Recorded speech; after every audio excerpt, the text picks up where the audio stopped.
സാദിഖ് അലി തങ്ങളുടെ വ്യാജ മസാല ഫോട്ടോ പ്രചരണവുമായി ബന്ധപ്പെട്ട് ലീഗുകാർ കഴിഞ്ഞ 3 ദിവസമായി വേട്ടയാടിയ ഒരു ചെറുപ്പക്കാരനുണ്ട്. അഫ്സൽ പാണക്കാട്. ഒരു ഇടതുപക്ഷ അനുഭാവി എന്നുള്ള നിലയ്ക്കും സോഷ്യൽ മീഡിയയിൽ ഉൾപ്പെടെ സജീവമായി ഇടത് അനുകൂല പോസ്റ്റുകൾ കുറിക്കുന്ന വ്യക്തി എന്നുള്ള നിലയ്ക്ക് ആ വ്യാജ പ്രൊഫൈലിലൂടെ പോസ്റ്റ് പുറത്തു വന്നതിന് പിന്നാലെ അതിനു പിന്നിൽ അഫ്സൽ പാണക്കാടാണ് എന്ന് സ്ഥാപിച്ചുകൊണ്ട് ആ വ്യക്തിയെ സോഷ്യൽ മീഡിയയിലൂടെ ആക്ഷേപിക്കുകയും ആക്രോശിക്കുകയും ക്രൂരമായി വേട്ടയാടുകയും ചെയ്തു. ഒടുവിൽ സത്യാവസ്ഥ പുറത്തു വരുമ്പോൾ തങ്ങന്മാരും അവർക്കറിയാവുന്ന മുൻ ലീഗുകാരൻ കൂടിയായിട്ടുള്ള മുഹമ്മദ് റോഷൻ എന്ന വ്യക്തിയാണ് ആ വ്യാജ സ്ക്രീൻഷോട്ട് പ്രചരിപ്പിച്ചു എന്ന് പറയപ്പെടുന്നത്. അതായത് പ്രചരിപ്പിച്ചത് മുൻ MSF-കാരൻ.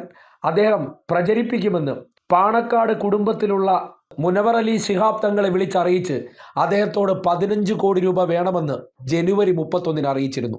അങ്ങനെ ഒരു ബ്ലാക്ക് മെയിലിംഗ് നടന്നപ്പോൾ പരാതി കൊടുക്കാതെയും പുറത്തു പറയാതെയും ഒളിപ്പിച്ചതിന് ശേഷം ആ പോസ്റ്റ് പുറത്തേക്ക് വരുമ്പോൾ എന്തുകൊണ്ട് തങ്ങന്മാർ നിശബ്ദത പാലിച്ചു? അതിനുശേഷം പാവപ്പെട്ട ഒരു ചെറുപ്പക്കാരനെ വേട്ടയാടാൻ എറിഞ്ഞു കൊടുത്തു. ആ അഫ്സൽ പാണക്കാടിൻ്റെ ഒരു സോഷ്യൽ മീഡിയ കുറിപ്പ് വന്നിട്ടുണ്ട്. ഹൃദയം പൊള്ളുന്ന കുറിപ്പ്. നാടത് കേട്ടിരിക്കണം. വിദേശത്തുള്ള ആ ചെറുപ്പക്കാരൻ സോഷ്യൽ മീഡിയയിൽ ആ പോസ്റ്റ് കുറിച്ചത് ദേ ഇങ്ങനെയാണ്. ഈ പോസ്റ്റിന് ഒരു ജീവന്റെ വിലയുണ്ട്. ചെയ്യാത്ത തെറ്റിൻ്റെ പേരിൽ ക്രൂശിക്കപ്പെട്ടിട്ടുണ്ടോ? മറുപടി പറയേണ്ടി വന്നിട്ടുണ്ടോ? സമൂഹത്തിൽ ഒറ്റപ്പെടുത്താൻ ശ്രമിക്കപ്പെട്ടിട്ടുണ്ടോ? കഴിഞ്ഞ 3 ദിവസം ഞാൻ അനുഭവിച്ച മാനസിക സമ്മർദ്ദവും മുന്നിലുണ്ടായ പ്രതിസന്ധിയും ഇനി മറ്റൊരാൾക്കും ഉണ്ടാകാതിരിക്കട്ടെ. തെറ്റ് ചെയ്തിട്ടില്ല എന്ന് ഉത്തമ ബോധ്യവും സത്യം പുറത്തു വരുമെന്ന വിശ്വാസവും എന്നെ സ്നേഹിക്കുന്നവർ നൽകിയ അകമഴിഞ്ഞ പിന്തുണയും വീഴാതെ മുന്നോട്ട് പോകാൻ എനിക്ക് കരുത്തായി. എന്തൊക്കെ പ്രചരണങ്ങളായിരുന്നു! തെറിവിളികൾ, ഭീഷണികൾ, മോശക്കാരനായി ചിത്രീകരിക്കാനുള്ള മത്സരിച്ചുള്ള ശ്രമങ്ങൾ, അങ്ങനെ എന്തെല്ലാം. എൻ്റെ ജോലി കളഞ്ഞു എന്നും ഞാൻ ഇവിടെ സൗദി ജയിലിലാണെന്നും പറഞ്ഞ് പ്രചരിപ്പിച്ച് ചിലർ സ്വയം കോൾമയർ കൊണ്ടു. ജോലി പോയി അല്ലേ എന്ന് പറഞ്ഞു പരിഹസിക്കുന്നവരെ കണ്ടു. പ്രാദേശിക ഗ്രൂപ്പുകളിൽ എന്നെ പച്ചയ്ക്ക് കൊത്തി വലിച്ചു. എല്ലാത്തിനും ഒടുവിലിതാ സത്യം പുറത്തു വന്നിരിക്കുന്നു. അഫ്സൽ ഒരിക്കലും അങ്ങനെ ചെയ്യില്ല എന്ന് പറഞ്ഞ് എനിക്ക് വേണ്ടി പ്രതിരോധം തീർത്തവരുണ്ട്.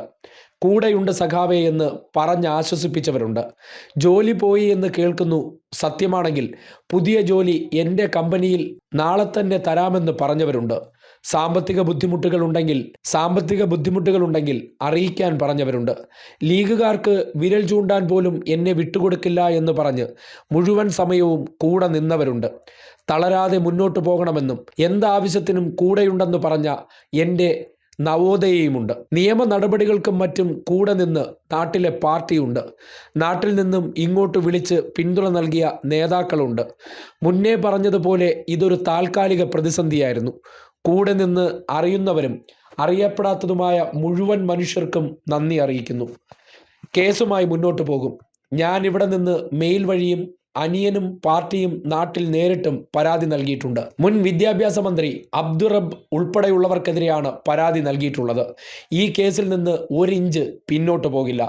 എത്രയും പെട്ടെന്ന് തന്നെ ഇവർക്കെതിരെ മാനനഷ്ടത്തിന് കേസ് ഫയൽ ചെയ്യും. ഒരിക്കൽ കൂടി ആവർത്തിക്കുന്നു, നിങ്ങൾക്ക് മുന്നിൽ അഫ്സൽ പാണക്കാട് തല കുനിക്കുകയോ മുട്ടുമടക്കുകയോ നിശബ്ദനാവുകയോ ചെയ്യില്ല. വിശ്വസിച്ച പാർട്ടിയോടും ചേർത്ത് പിടിച്ച മനുഷ്യരോടും കടപ്പെട്ടിരിക്കുന്നു. നന്ദി. ഇതാണ് ആ ചെറുപ്പക്കാരൻ്റെ പോസ്റ്റ്. സമാനതകളില്ലാത്ത രീതിയിൽ ചെയ്യാത്ത കുറ്റത്തിന് വേട്ടയാടിയതിന് ശേഷം, അദ്ദേഹം വേട്ടയാടപ്പെട്ടതിന് ശേഷം അതിൻ്റെ സത്യാവസ്ഥ തുറന്നു പറയുമ്പോൾ ഉള്ളൊഴിഞ്ഞ് പെയ്തു തോരുന്ന വാചകങ്ങൾ. ഒരു മനുഷ്യൻ അനുഭവിക്കാൻ പറ്റുന്ന പരമാവധി പീഡനങ്ങൾ ചെയ്യാത്ത തെറ്റിൻ്റെ പേരിൽ കഴിഞ്ഞ 3-4 ദിവസമായി ലീഗ് അണികളിൽ നിന്നുണ്ടായി. പക്ഷേ സത്യം പുറത്തു വരുമ്പോൾ പാണക്കാട് കുടുംബം വീണ്ടും ചോദ്യമുനയിലാവുകയാണ്. ബ്ലാക്ക് മെയിൽ ചെയ്യാൻ എങ്ങനെയാണ് ഒരു മുൻ MSF-കാരന് കഴിയുന്ന സാഹചര്യം? അതിന് അദ്ദേഹത്തിൻ്റെ ധൈര്യം എന്താണ്?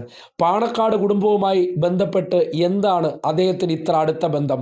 അദ്ദേഹം വിളിക്കുന്നിടത്തേക്ക് മുനവർ അലി ശിഹാബ് തങ്ങൾ പോകുന്നുണ്ടെങ്കിൽ ആ കുടുംബവും മുഹമ്മദ് റോഷൻ എന്ന കാപ്പ കേസ് പ്രതിയും എന്ത് തരം ബന്ധങ്ങൾ കാത്തുസൂക്ഷിച്ചിരുന്നു എന്ന് ഇനി പുറത്തു വരേണ്ടിയിരിക്കുന്നു.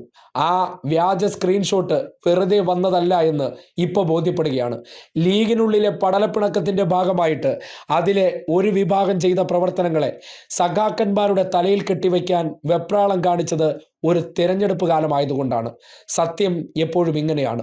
എത്ര മൂടി വെച്ചാലും അത് പൂർണ്ണ ശോഭയോടുകൂടി പുറത്തു വരിക തന്നെ ചെയ്യും എന്നത് അഫ്സലിൻ്റെ കാര്യത്തിൽ കൃത്യമായിരിക്കുകയാണ്. ഇനി ബാക്കിയുള്ളതെല്ലാം അഭിബി ബാക്കി ഹേ.